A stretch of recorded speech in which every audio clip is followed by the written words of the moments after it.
Senator Cruz, welcome to Ruthless. Glad to be with you, Josh. So, how's your weekend? Calm, uneventful, not much of anything going on. Yeah, I can imagine. I mean, I didn't turn on the news without a sighting of your dog, it was just, I think there was 35 different Washington Post stories about you this weekend. Look, I haven't had this much negative press coverage since Northern California in the 1960s. Man, that took away the question I had about the zodiac. Thank you so much for getting right to it. It is a strange business I've had. By the way, I've had multiple people out of the campaign trail come up to me and say, "Are you in fact the Zodiac killer?" And my sort of standard response is, if I was, I'm not sure you'd want to ask me that question. Oh man, yeah, that's good. That's good. Well, you took away half our program because we really wanted to get there into goes all the zodiac talking points.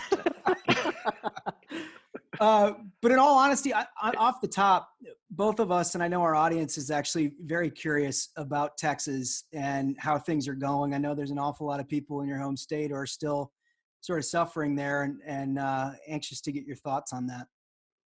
Oh, look, it was a horrific week. I mean, we had not one, but two nasty storms that hit us one after the other. Texas we're not used to snow. We're not used to ice. And so the state, anytime we get it, shuts down. Here, the combination, as you know, it knocked out about 4 million homes lost power and lost heat. And it was an enormous problem. I think a lot of Texans are rightly pissed off. I mean, we're the energy capital of the world. We couldn't keep our friggin' lights on or heat on.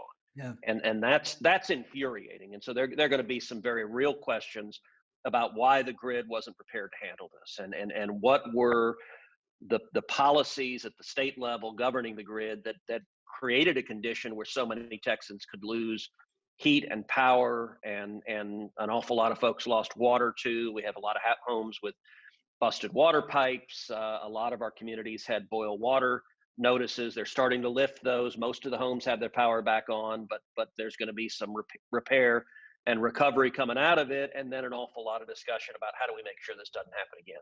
Yeah. Is it the case that Texas's power grid is sort of disconnected from the rest of the country? Is that part of the issue there? So it is. So Texas has its own grid. It's governed by what's called ERCOT, and we're not connected to the national grid. What that means is the feds don't get to regulate us. So well, that's other good, parts. Good part of that. And that's a big part of the reason why we have our own grid is so that Texas can be in charge of it. And right now there's a big push from Democrats in the media to want to federalize energy in Texas. And I think most Texans don't want to see that. It's one of the reasons people move to Texas is cost of living. Our energy prices are much lower than in most other parts of the country. You look at a place like California where, paying your utility, your electric bills, your bills are just much higher. And Texans want to preserve that. And so we need to look at, okay, how do we keep low cost energy and a low cost of living so you can provide for your family? But how do we also make sure that we don't have 4 million Texans without heat and without power? It's interesting. So much of life is in the political sphere that this is being debated along the lines of the Green New Deal. And so each side, the right is saying, well, this is all wind and solar. And the left is saying, no, wind and solar have nothing to do with this. It's all coal and natural gas. My view is we ought to actually look at the facts. We need to have a real substantive investigation into what happened. It's clear that wind and solar played a part. If you look in Texas, about 25% of our capacity, our energy capacity, comes from wind. Texas is the number one producer of wind energy in the country. We produce a lot more wind than California does. But the problem, particularly with wind and solar, is that they're not steady and reliable. So that's 25% in the summertime. In the wintertime, wind drops to about 10 to 12% of our energy needs. And one of the problems we saw is that on Monday night, when the first storm hit, that dropped to 2% as the Huh. wind turbines froze. Okay. Yeah, because Now, I mean, there's been so many conflicting stories about what happened. And like you said, there's going to be a lot of investigating that needs to be done. But I'd heard everything from wind turbines froze to too many Californians have moved into Texas and brought the problems with them that, have you gotten any kind of an idea of from preliminary findings of what could have really led to this, other than, as you mentioned, the amount of power that the windmills produce dropped down to like 2%? Yeah, so the wind turbines froze. That was a big problem. The snow and ice on the solar panels dramatically reduced the ability of solar panels to generate electricity. There were also problems with both coal and natural gas production. And so those dropped significantly as well. And it was kind of a perfect storm of all of those together. One question, you look at what the Green New Deal wants, and it wants us to shift 100% to wind and solar and renewables. Well, when you see something dropping from 25% peak capacity to 2%, that doesn't give you a whole lot of comfort that you're going to have reliable energy in a snowstorm or another natural disaster. That's why you need some combination that is reliable. But we also need to look at all of the different forms and how can you harden the grid to make sure that it's consistent and reliable without, I was doing an interview with a local news anchor who was like, well, shouldn't we spend whatever it takes to ensure 100% reliability? And I said, well, no, not necessarily. We need to prevent this from happening again. But if you ask Texans, would you double your energy bills every month? Right. If you could decrease by 1% the chance of a power outage? Most Texans would say, no, that's okay. Right. I'd rather spend the money on sending my kids to summer camp. Right. So there's a balance, and one of the virtues of Texas not being in the national grid is it's going to be Texans making these decisions, and we're going to be debating it without the feds getting in the middle of it. I think that's the right way to do it.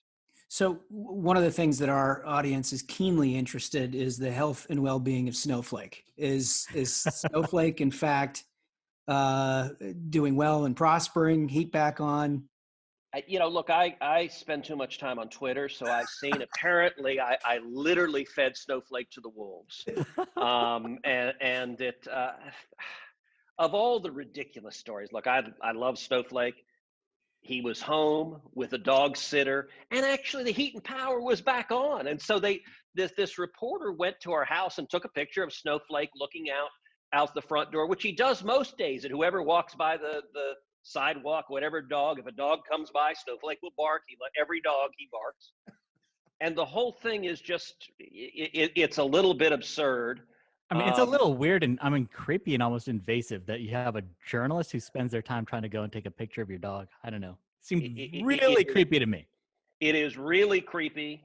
Even more creepy, frankly, was paparazzi went down to the beach and took pictures of Heidi in her bikini. Now that is, yeah. And the New York Post ran all these pictures of Heidi in her bikini. And I will tell you that she is pissed about. All the rest of it, she's fine. But now I'm sitting there. Look, Heidi is smoking hot. So I looked at the picture and said, man, you look great. But, I don't think there are many women that would be thrilled to have reporters following them around, taking pictures of them in their bikinis and sticking them in the pages of the New York Post. But that's what goes by journalism these days. And someone along those lines, we were speaking of investigations earlier. I was wondering if you had been able to, we don't need a specific name, investigated the individual from that text message group who leaked the conversation, because that is just, of all the betrayals. I would spend time on that. But I would really, I know some folks I'd put on the case for something like that.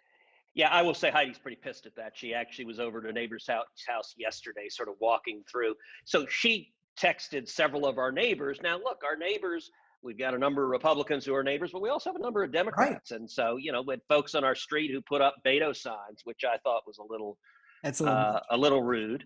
But I was, I didn't hold a victory party in the front yards when we won. So,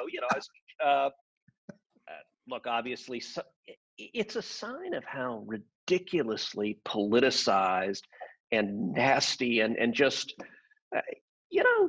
here's a suggestion. Just don't be assholes. Yeah, just, treat each other as human beings, have some degree, some modicum of respect. Heidi and I have lots of friends who are Democrats, and we'll sort of laugh and say, in fact, one of our friends who are Democrats said yesterday, said, "I can't believe this. I'm defending the right," and I said, "That's all right." Although I got to warn you, it's dangerous. Once you start doing a little Once you get bit, started, just start. It's a slippery slope, and come on over. She's like, "No." But we just need to laugh a little bit and loosen up. Yeah, totally. I completely agree. I've got two items of business that I know you've been paying a lot of attention to. One is the nomination of Neera Tanden, which Yep. I saw you speaking about last week. It seems to me, with Senator Manchin coming our way and Susan Collins and Mitt Romney saying today they're opposing her, it seems like that's on the rocks. You got to think that it is. I mean, we were on a path for Joe Biden to being the first president since Ronald Reagan to get every one of his cabinet nominees appointed, which didn't make a whole lot of sense in a 50-50 Senate. Yeah. With Manchin coming out against her, it's clearly on the rocks.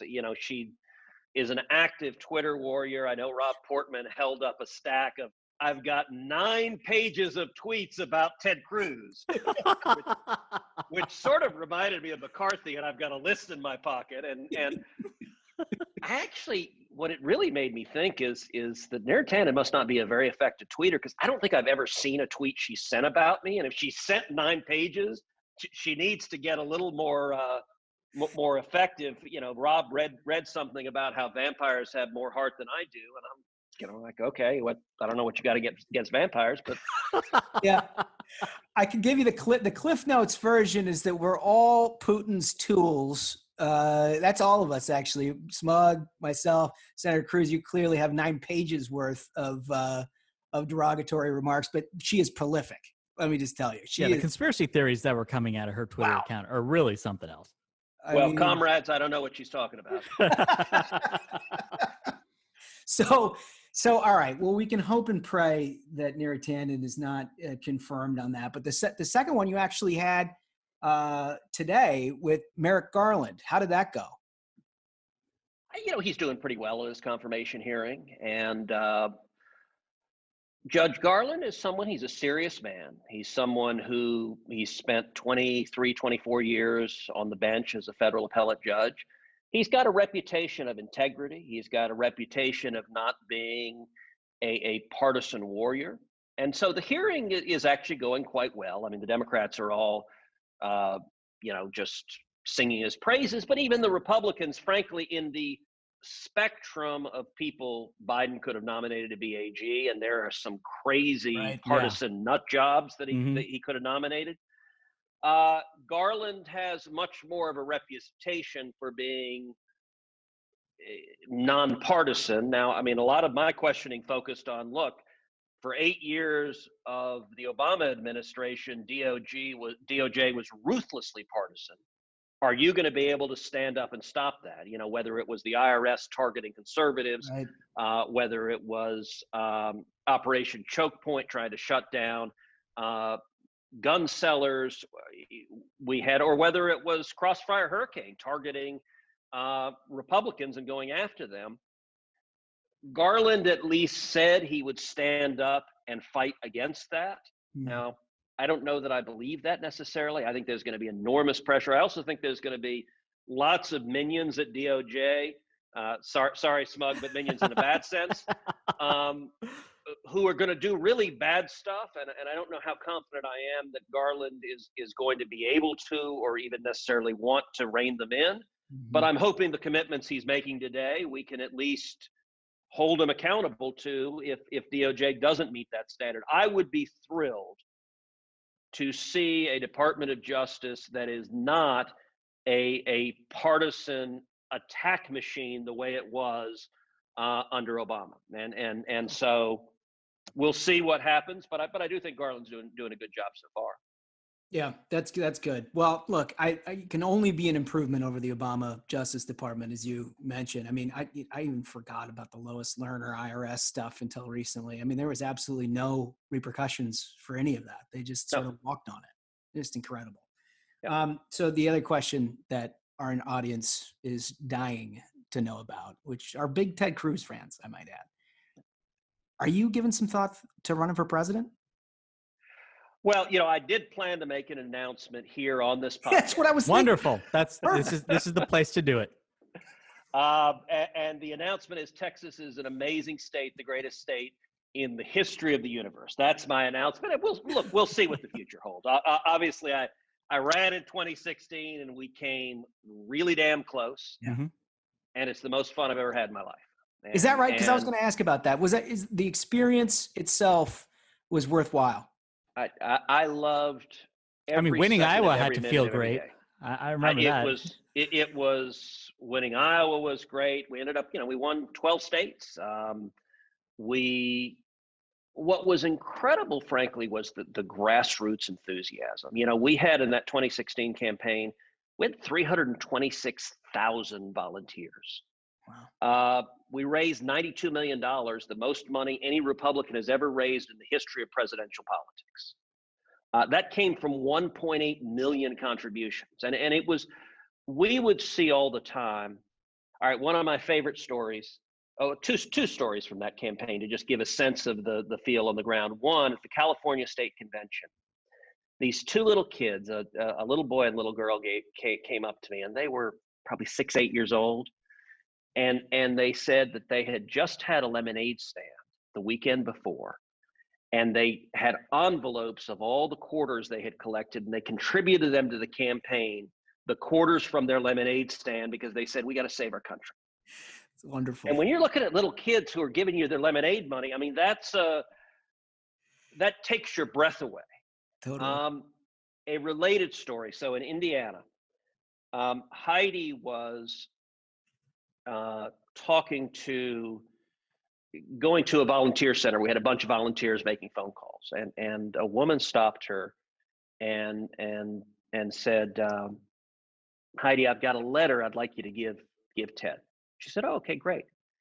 And she said, my husband is from Bulgaria, and I'd like to be ambassador to Bulgaria. And Heidi kind of pauses, and she sort of smiles a little bit, like, okay, this is a bit the big ask. That's a big ask right there.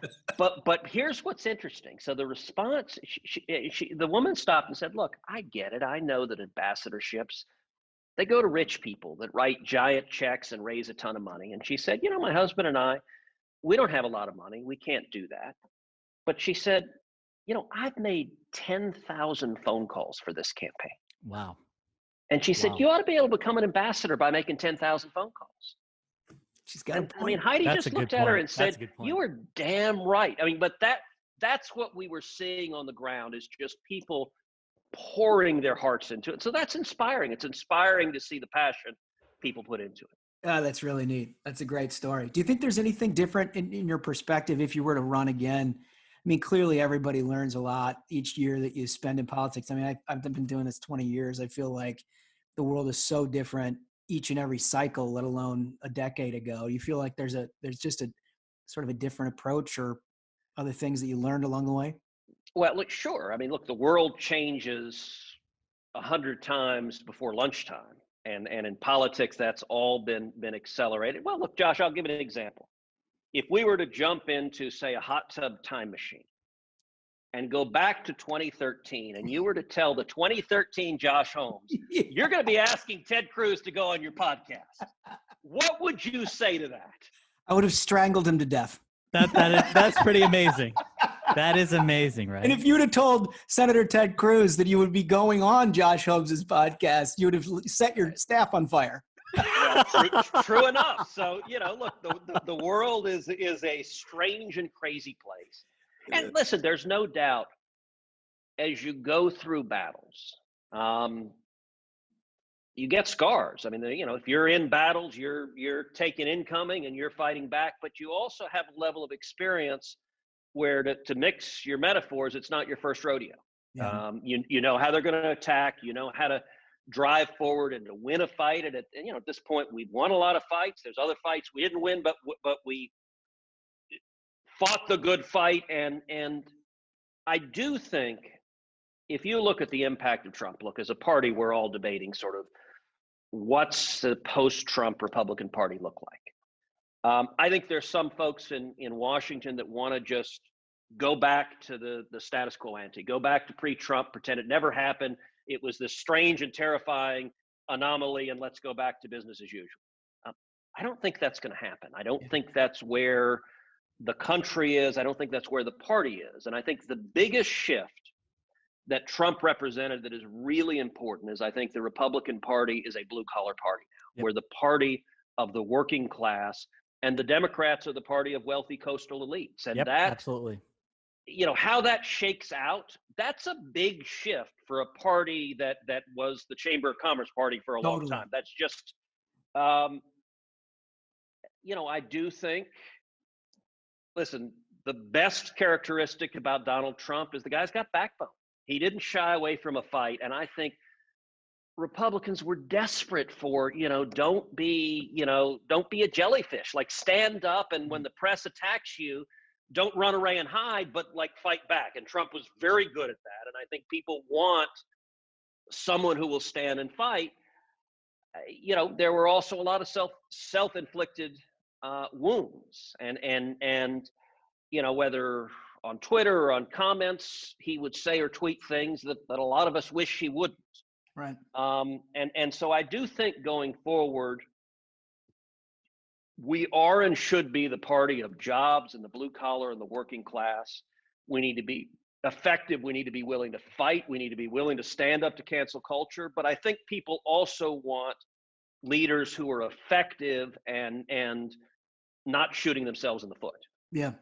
Yeah. To wrap up this segment, though, you know, you said we'll give you time to decide whether you run or not, but can we at least get your pledge that if you do, you'll announce it here on the show? It's a good try. He's got to shoot a shot.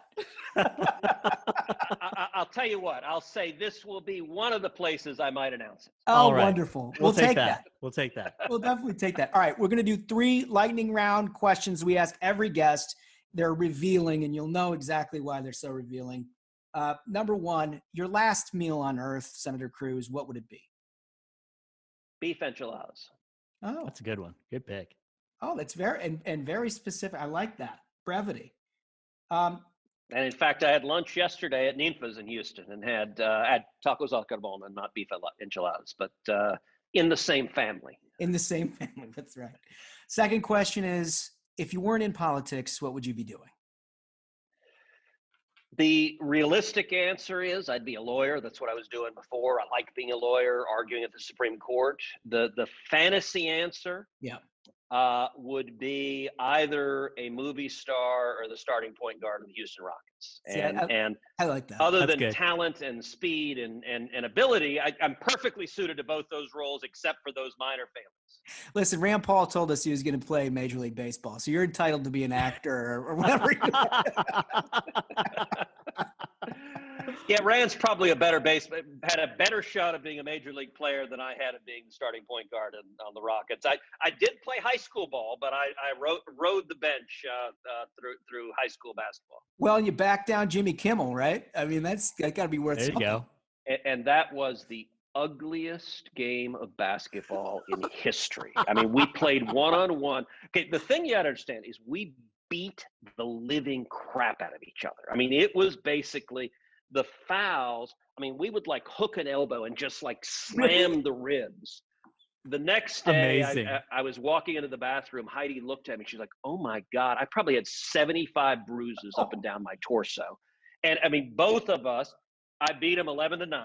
Yeah. And let me tell you, neither one of us wanted to lose. I mean, this was what it reminded me of, and I actually invoked it at the end. You remember Rocky IV? Yeah, oh yeah. Oh, absolutely. Where Rocky and Ivan Drago, and they're both falling down and just pounding and pounding. That's what it felt like. Like both of us nearly died. Amazing. And we were just shocked to be at the win. So that was pretty surreal. Oh, we took great pride in knowing that you put down Jimmy Kimmel. I'll be honest with you. Couldn't have had it any other way. And he hates to this day. Hates. Oh yeah. So every time Kimmel makes fun of me, I just sent out a video that we put together called Buckets and Blocks, and it's just a highlight film of me scoring on him and blocking him and blocking him and blocking him. this week, I think every single day this week, he's put out a video slamming me for Cancun and Snowflake. And I didn't pop him on buckets and blocks. I'm just sort of letting it go, but don't worry, it'll come again. And, yeah, you got it. Yeah, it'll be loaded up. I have no doubt. And Jimmy, for the rest of Jimmy's life, every NBA player that goes on his show is going to know that he got his ass kicked at hoops by me. There it is. There it is. All right. Third and final question. What motivates Ted Cruz more, the thrill of victory or the agony of defeat? Victory. I hate to lose, but I'm not afraid of it. I actually, when I was younger, I kept a file folder that was called failures. And I would collect things that I tried for that I didn't get. And I remember in high school, like sitting there, we're talking about a bunch of us were in math class in high school, and we're talking about a scholarship and maybe applying for a scholarship. And several of the other kids said, well, if we do that, we might fail. And I remember thinking, all right, how strange that is. Like, you know, if you're afraid of failing, you just lock yourself in your room and never do anything, and you'll never fail. You just won't accomplish anything. And so, you know, I mean, we all know Teddy Roosevelt's famous speech, "The Man in the Arena," Yeah. which I had on my wall for years. But I'm a big believer in being in the arena. You know, not one of those cold and timid souls who knows neither victory nor defeat. And so, let's see, on my desk or behind my desk, I've got this thing, which sat on Ronald Reagan's desk in the Oval Office for 8 years. It can be done, and believing in the power of victory and what can be accomplished, that makes the fight worthwhile. I love it. And just for the record, when you picked it up, all I could see is CAN. I was hoping it didn't say Cancun. No, I left that one a little further back. Senator Cruz, this has been absolutely terrific. We can't thank you enough for your time. Thank you for having me. By the way, you said you want this pod to be fun. What you need to do is do a podcast where between every question, the host and the guests do tequila shots. Oh, there you go. All right. And by the way, I've been a big fan of having a presidential debate where every candidate between the questions and the moderators do tequila shots, because by the end, you'd get some candor that ain't never been seen before. You know what? I'm going to put it out there. I will be happy to moderate that debate when Ruthless is a sponsor in 2024. I think that has to happen. We will have our people reach out about the tequila debate. That is for sure. Thank you, Senator Cruz. We appreciate it. Take care. Thank you, guys. So he's definitely running for president, right? He has to. He has to. I want the Ruthless sponsored tequila presidential debate. But does this count? Does this count? You see, this is the thing: is we would obviously want anyone who's running for president to be interviewed on the pod. Does he have to come back on? Oh yeah. I heard the guy say he's got to do it. He's got to announce on Ruthless. I think every 2020, it's become clear. If you're running in 2024, you have to announce on Ruthless. Or we cyberbully. Yeah. Or we cyberbully. Yeah, we'll cyberbully the hell out of you. Very simple. Yeah. And the thing is like, we had Tom Cotton on first guest just because he's a hell of a guy and wanted to come on and like help us out. Right. Mm-hmm. And like, what we didn't anticipate is that this would actually be a destination for potential candidates. And I don't know if Tom Cotton's running for president. I don't know if Ted Cruz is running for president, but if they are, they got great interviews on Ruthless. Let's just keep this thing rolling. Yeah. I mean, I'm going to say it, folks. This is Ruthless is where Republicans go to announce their runs. It's where 2024, the primary will be decided. The Ruthless primary is the primary before the primary, folks. Listen, I will say this. If you are a communications director or somewhere in the communications office of some of these like potential candidates, the question is, if you book your principal on like, you know, a cable news show, how much traffic are you really going to get? Unless they like fall and split their pants. Yeah. Right. Yeah. But like, if you come on Ruthless and you do a good job, man, people are all over it. Yeah. Right. I mean, look at the coverage this interview got even before it got out there. People love it. It's the Ruthless primary, folks. Many people are saying. So People are- that is a banger of an episode. I mean, definitely one of our best. They're all great, but this was a special one, folks. Thank you so much for listening. We're loving all the support that we're getting, the listener numbers, the feedback. We appreciate all of it so much. So until next time, minions, keep the faith, hold the line, and own the libs. We'll see you on Thursday. Stay ruthless.